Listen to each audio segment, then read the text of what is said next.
Good morning, Toku team. Yes, hello. Good morning to you too as well, Fuzzball. Please don't point your ass at the camera. This is not that kind of website. So, I am currently, it is February 21st right now that I'm recording this in. I am barely awake, as you can tell by my typical rambling. I also forgot to put on the Power Rangers hoodie, but, we'll get to that when I'm not stuck under a cat. I'm about halfway through editing Mega Ranger, but I wanted to go ahead and get started recording reactions for In Space so that I can actually stay ahead of, or at least try to stay ahead of my self-imposed workload.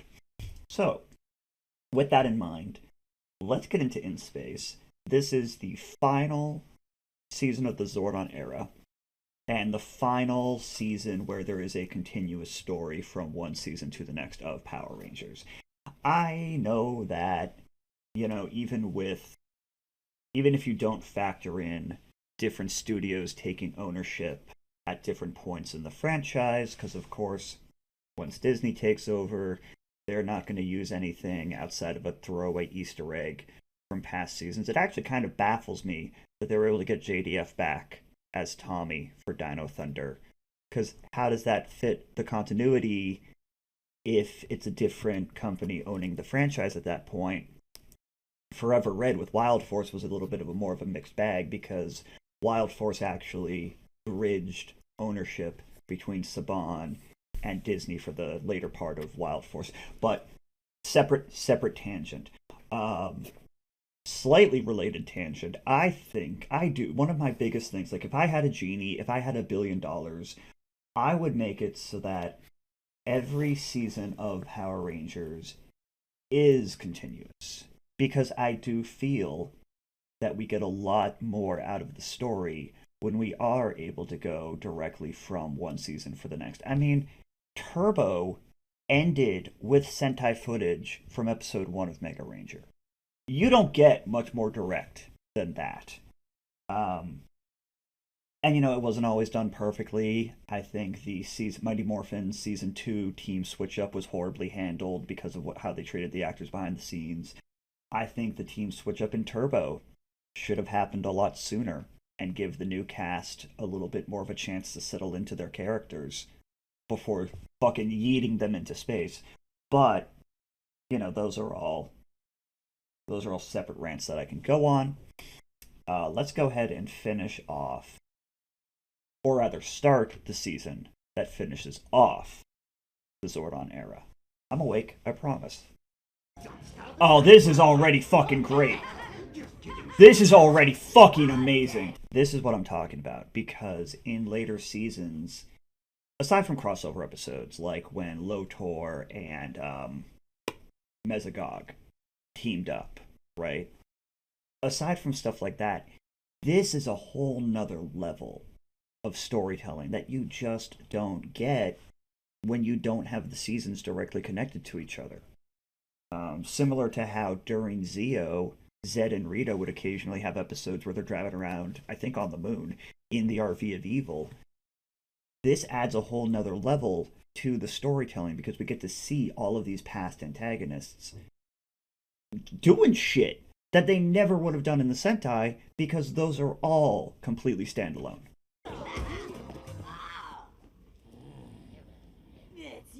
I love how they have all the different minions lurking around. I've destroyed those Power Rangers! You destroyed their base, which Rita and Zed also accomplished on multiple occasions. Oh. Oh, here she is! Oh, here she is. Hello, ma'am. I see you have Klingons working for you. That's Astronema. They say she'll be the new Queen of Evil. More like Astronema. Had to be said. Had to be said. I see we're going for a Last Supper vibe here. Goldar's back. I have captured the mighty Zordon, and I'm draining him of his powers. Oh no, not the tube! You turned the tube into a battery, you ass! Hey! You on the end in the cape! What are you, too good to drink with us? Diva talks, babe, that you're wearing a cape. That is a cloak. There is a difference. See? Cape. That is a cape. That is a cloak. And that is a ranger under that cloak. Dun dun dun! Honestly, great reveal, right? Because we just lost the command center last season. They lost their powers last season. So it's like, and Zordon's captured. So what the fuck are we supposed to do? But now we see, and we've known in the past there's other sources of rangers, the Aquitar alien rangers. We know that you can get rangers from other sources outside of Earth. Galaxy Glider, hang 10! You know what? No notes. No notes. It was very polite of them to let you give the full call out to summon your space surfboard. Your spaceboard. Excuse me, your evilness. Not even the first time Divatox has stepped on somebody. Fight, fight, fight, fight, fight, fight, fight, fight, fight, fight, fight. Remember me? Ma'am! You remind me so much of my fiancée. Ma'am, you can't be hitting me with those shoulders. Hi kids, how you doing? The speech circuit board is history. How do you know that's the speech circuit board versus something else? What was that? Also, why is the speech circuit board up his ass? I know Alpha talks out of his ass with the yo yo yo. Oh man, if only Justin was here, he'd be able to figure this out. He's a child genius. As opposed to just a genius.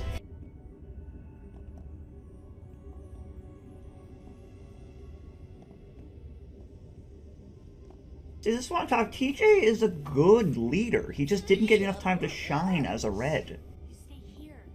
Stay here. Like the very simple way he communicated to the team, like how to approach this room. He's a good leader. Alpha, quit wandering. Deca, quit stalking. Yes, split up on the seemingly abandoned, seemingly alien spaceship. Even though it has English signs written on it. That is... Why are the signs in English? Andros is an alien, right? I mean, yeah, he speaks English, but like, why does he speak English? Why is the sign in English? Why do all of the evil, Council of Evil, Alliance of Evil speak English? This must be the ship's bridge. Again, making a lot of assumptions. Maybe this is the med bay. You don't know. Wow. You're on a seemingly abandoned, seemingly alien, seeming spaceship. That might not even be a chair. Maybe that's a toilet. You know what? I'll give them credit for designing, even if they're a little bare bones.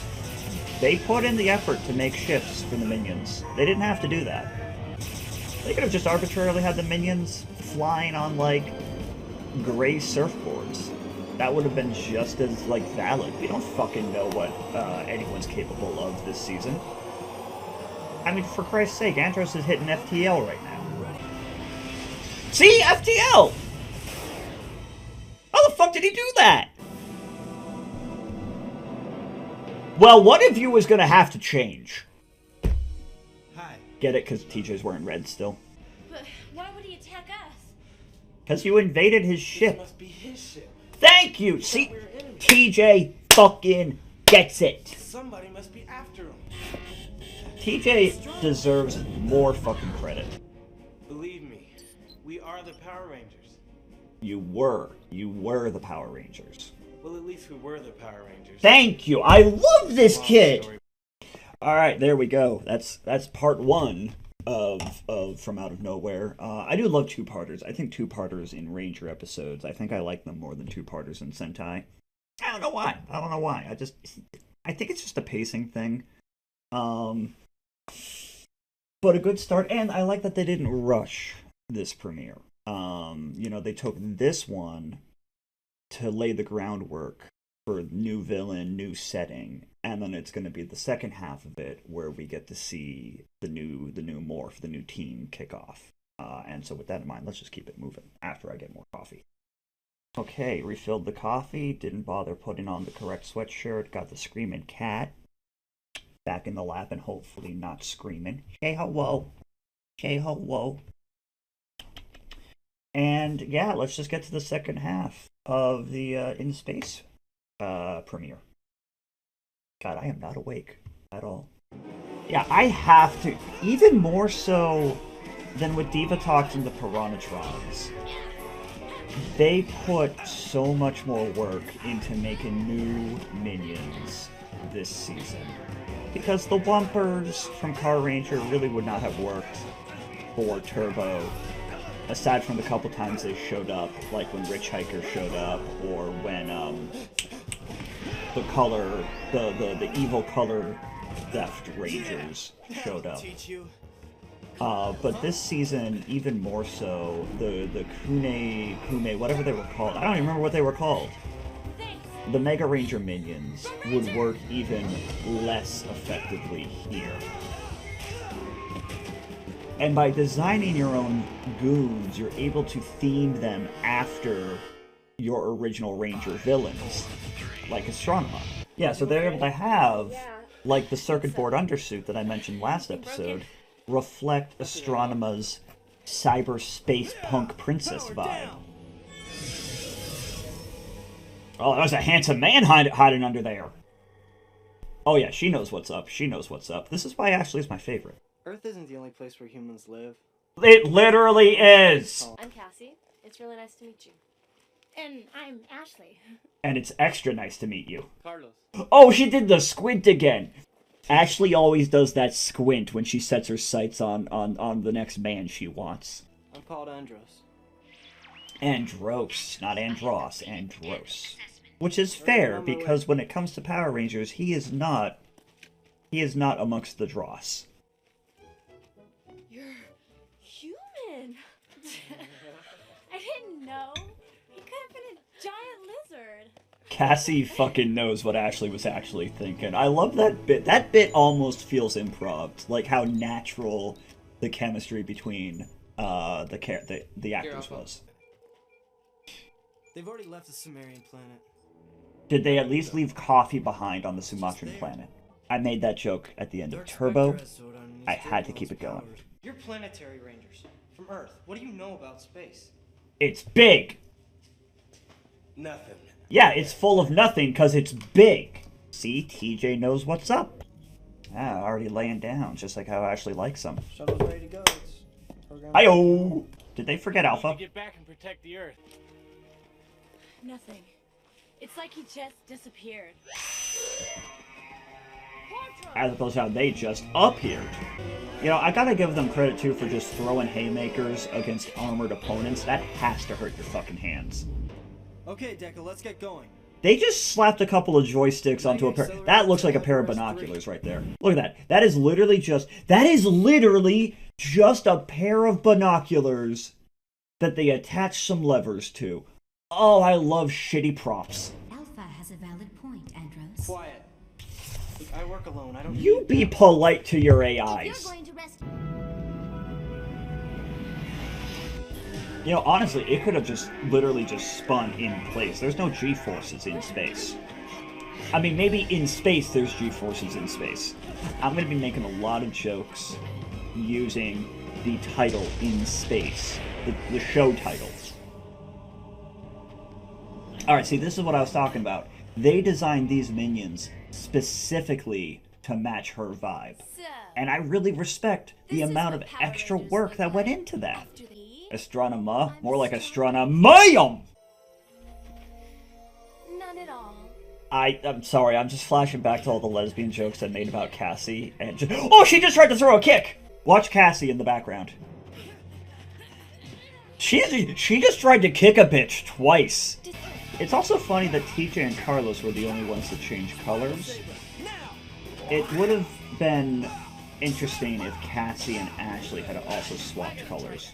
So I have obviously the same nitpicks about the suits as I did when I was watching Mega Ranger. I wish the squares were in a more sensible order on their chest. I like that they all have each other's colors across the band on their chest. It provides a nice bit of team unity.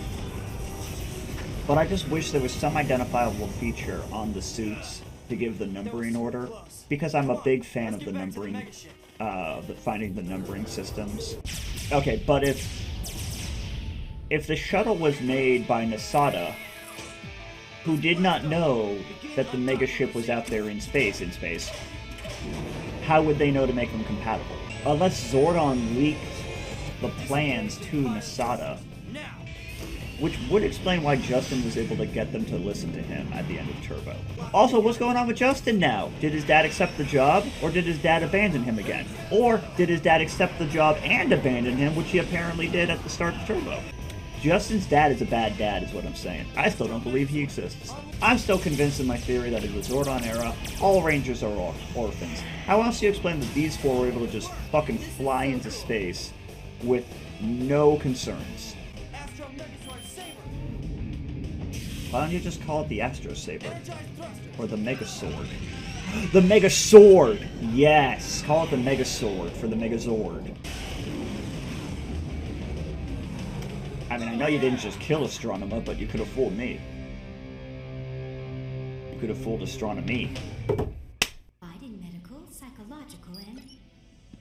This button turns your voice off. Dick move, sir! Allow me to help you, Deca. I can set that course. Thank you, Alpha, but setting the course is very complex, and I am much more suited... I have set the course for home. You didn't set the course for shit. You muted your competition. Why does she have a mute button? I'm not okay with that.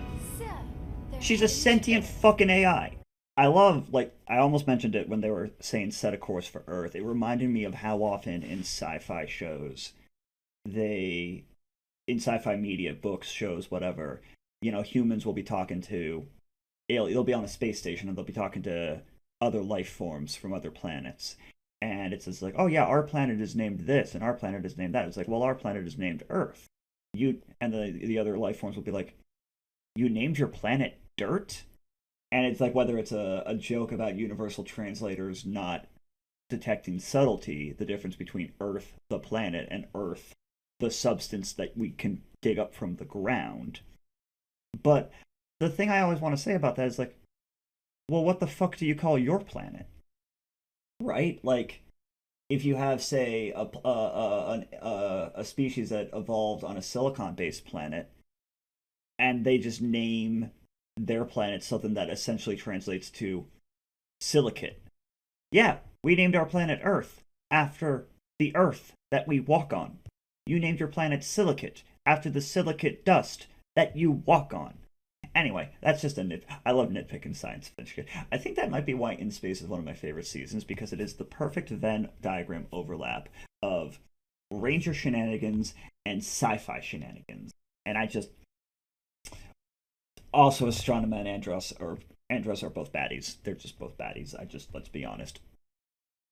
And that was the two-part premiere of In Space.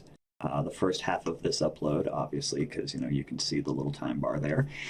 You would not believe how much I had to trim out. I had so much more that I was yapping away about. I love this season, and I love two-parters in general. Season premiere and season finales for both Ranger and Sentai tend to really hype me up, which they're supposed to, so that tracks.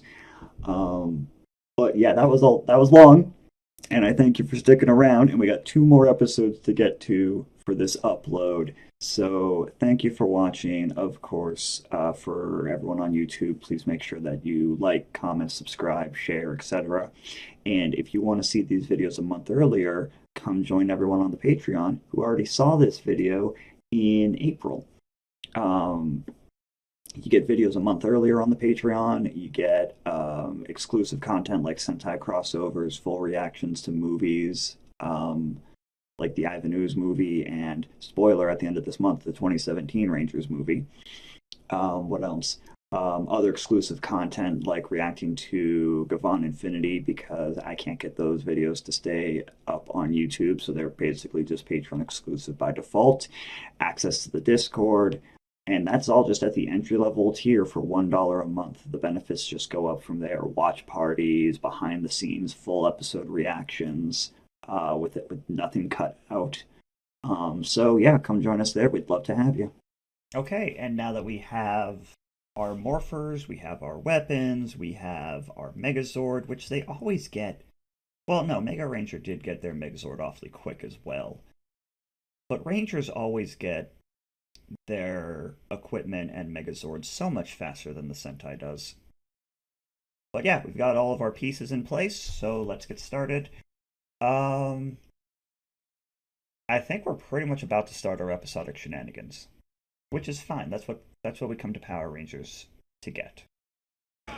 Oh, they worked them in. They worked them in as a training program. What do you think of the Simi deck? Wow. The Simi deck. The Simi deck. The Simi deck. I know that's just an abbreviation for the simulation deck, and obviously you can't call it the holodeck. That's Star Trek.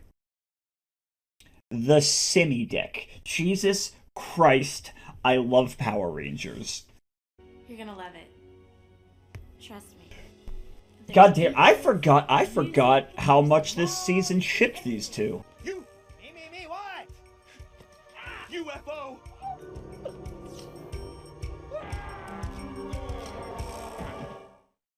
Honestly, not the worst thing they've seen.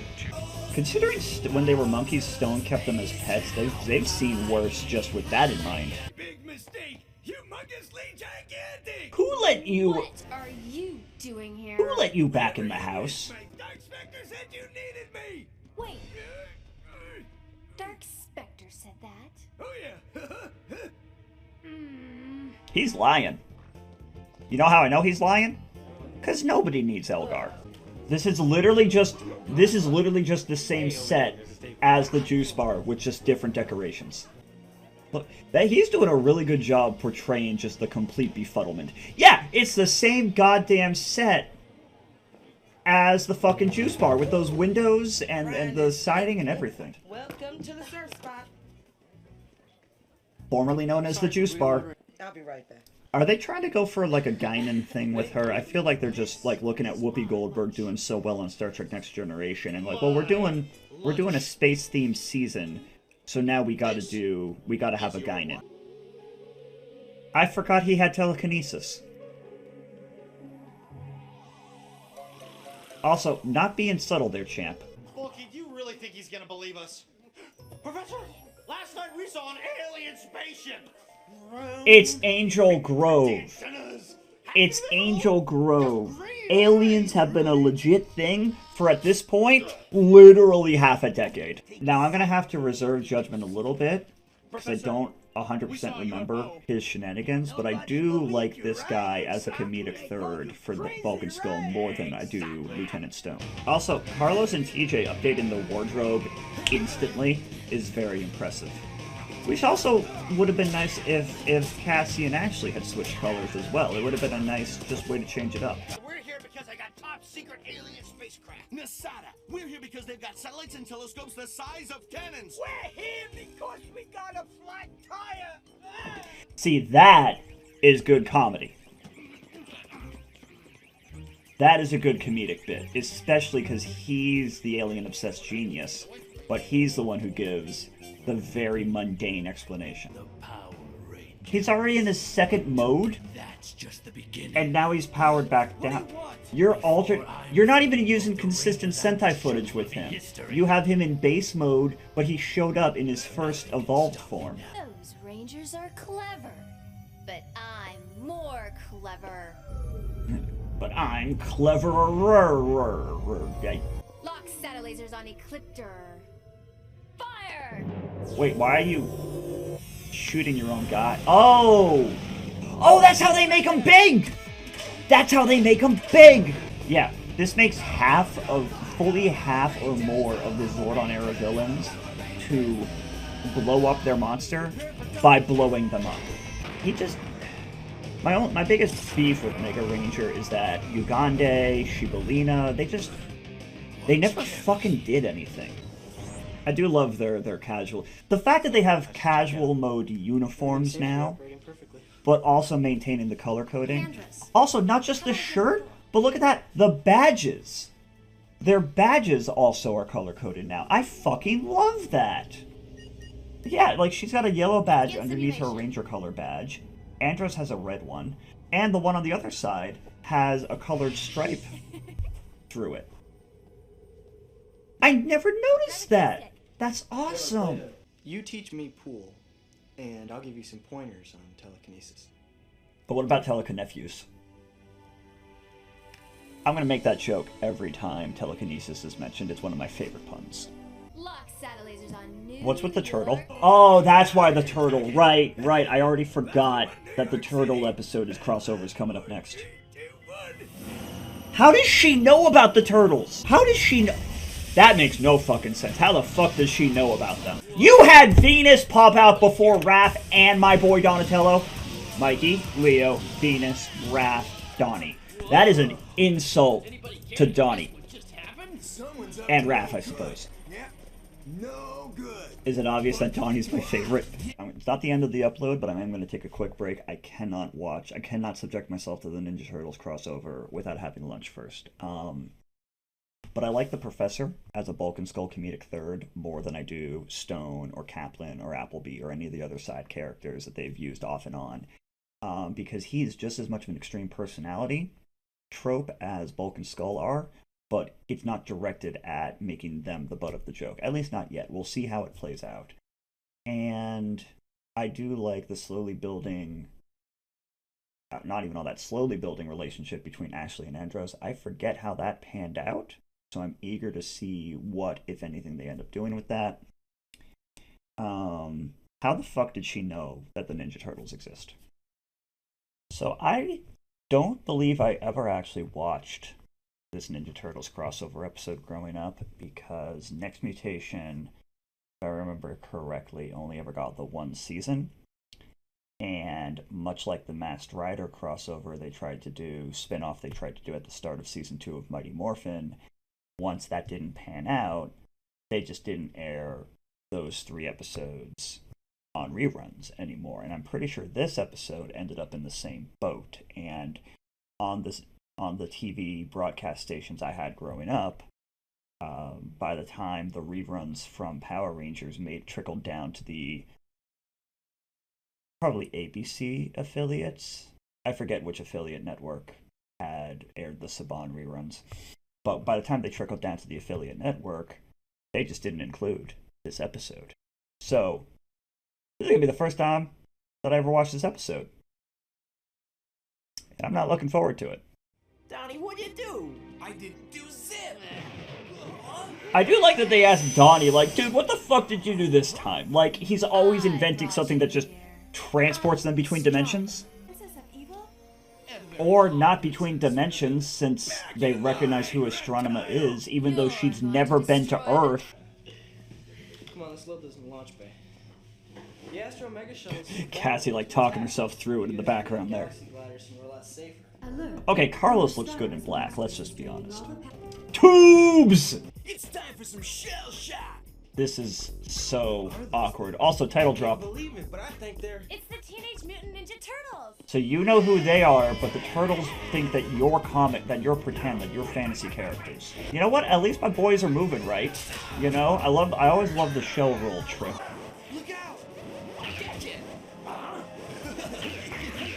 How? How are you catching it? I could almost accept Leo blocking it with the sword, because you could make the argument that the sword is reflective. But how are y'all touching it? See, that should have happened the first time one of you laid hands on it. I don't. Why is the bandana on Donnie coming all the way down around his jaw? Like, everybody else is still wearing it like a bandana, or in Mikey's case, an eye mask. Although I do like that they have different styling to their headgear. That's a nice touch. Like, normally they're just palette swaps of each other. Like Raph's bandana being very, torn and ragged is very good for Raph. Venus is having the braid is actually a really nice touch. I will give them credit for that. It lets her have a feminine hairstyle without needing to justify hair on a turtle. Buddy Deca, a better attitude. I've been certified turtleified. Nice. I'll allow that. That's hilarious. And that someone would be us. This ship is a fish. Ah, Venus, you traitorous bitch. Or I'll throw the lot of you into the nearest black hole. Got it? Got it. I mean, what is a black hole if not just the entrance to a space sewer? They'd be right at home. In space. I was gonna say, if that's Ashley doing the telekinesis, she's learning fast. Anesis. It's a cutting tool. It cut this. God damn it, TJ! Come on, to the jump tube. That was... Holy shit. That was smooth. That was smooth. This is what I was saying all through Turbo. Selwyn's acting in Turbo was really stiff, really not his best, and I knew I remembered him being a smoother actor, and that's what I'm talking about. Wait a minute. You're asking a turtle who lives in a sewer to explain a cosmic event? Well, she had asked Donatello, he could have explained it, but she asked the dumb one. So her mind control is magnetic? I mean, I know she has a magnetic personality. You cut the wires like 10 minutes ago. You're telling me that you, Donna fucking Tello, can't remember. A beautiful day for destruction. Not yet, it ain't. We're nowhere near Countdown to Destruction. That is a pretty good team up, I'm not gonna lie. Getting the Turtles and the Rangers in a lineup together is fucking solid. And I do love when they get to have two teams fighting side by side because they get to really step up the amount of choreography that's happening.